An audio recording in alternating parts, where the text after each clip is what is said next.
Hey guys, welcome to the Massive Iron Channel. I'm Steve Shaw. In this video, I'm going to give you 4 reasons you should bench press.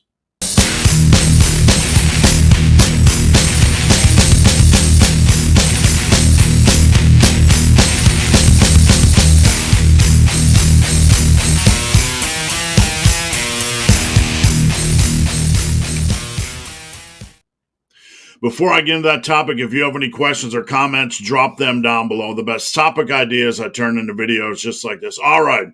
So I'm not going to name drop Bald Omni Man or Freaky D in the title, but this is basically, I saw Bald Omni Man's video, and I'm going to be honest, I didn't watch it yet. No disrespect. I'm going to watch it when I'm done with this video, and I'll explain to you guys why. And I saw Freaky D's response. So I saw that Bald Omni Man basically said why he no longer benches and why we shouldn't either. And I didn't want to watch the video and then respond to it. I wanted to make my own video and then watch his afterwards to compare notes to see what his points were. And I don't even know if it's facetious, right? I don't even know if it's sarcastic or legit or whatever. So I'm going to watch Bald Omni Man's video after this, and I'm going to get into this video 4 reasons you should bench press. So let's dive into things. Reason number 1, the bench press is a GOAT, the greatest of all time. It's a fun lift and a big part of the lifting community. I love benching. It's not my favorite lift. I love to deadlift. Squats are more like torture. There's a lot of lifts I love, but I do like the bench press. I like that part of the lifting community where we all can joke about chest Monday or bench press Monday. And I think it's just a quality lift, a fun lift. I like to see where I compare. I won't lie. So let's move beyond that one. Reason number 2, bench press works my chest hard.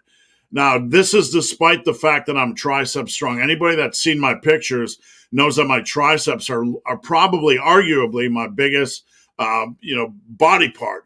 My triceps are big. My triceps are strong. Now, despite this, the bench press works my chest hard. I just benched yesterday.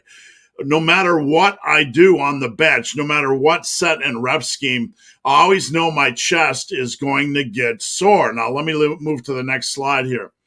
In fact, over the years, no other lift has been reliable and in general as consistent with soreness than the bench press. What do I mean?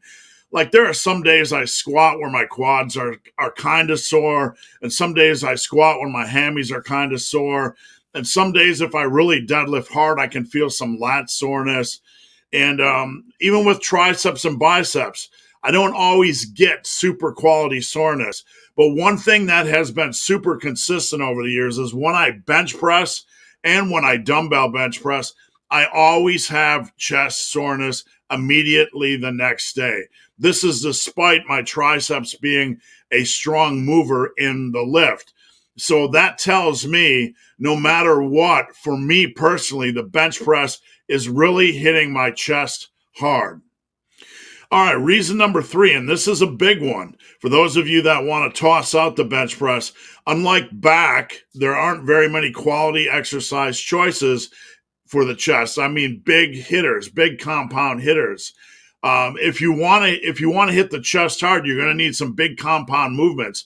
And for the chest, you have the bench press and variations, incline and decline. You have dips.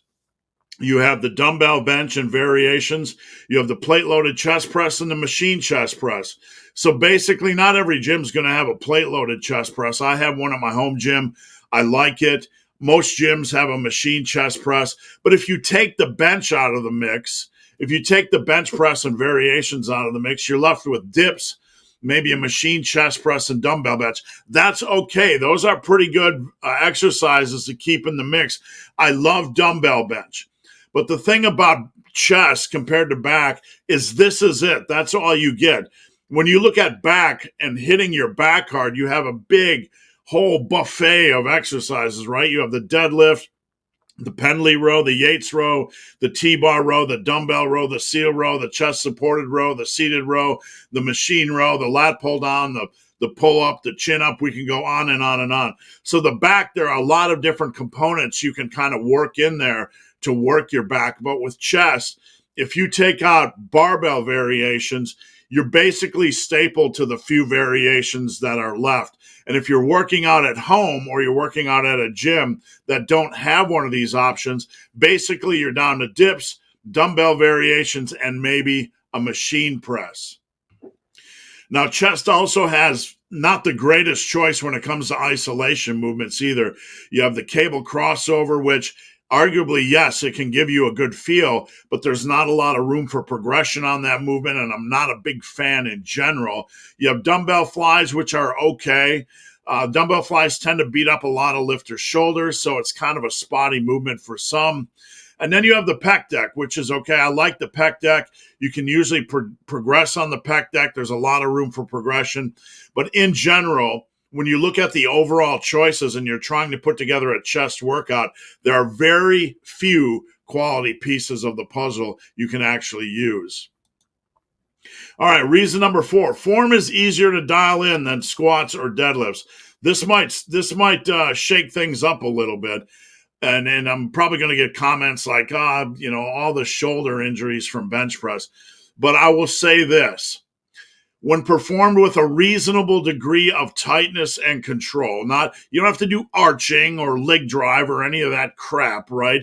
If you just have a good degree of tightness, I focus on gently pushing my hips towards my lats. I set up on my upper back.